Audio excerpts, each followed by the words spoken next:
ఒకసారైనా శబరి యాత్ర చెయ్యరా హరిహర పుత్రుడు అయ్యప్ప మన తోడు నీడగా ఉండనురా శబరి భగవానుడే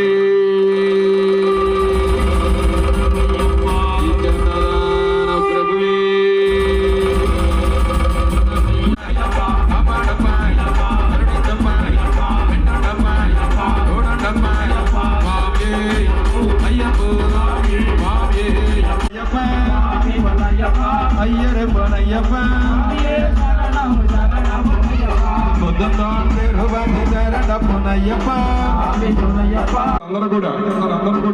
అందరూ కూడా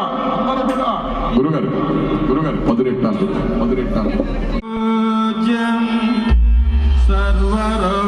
సర్వరక్షాకరం విభం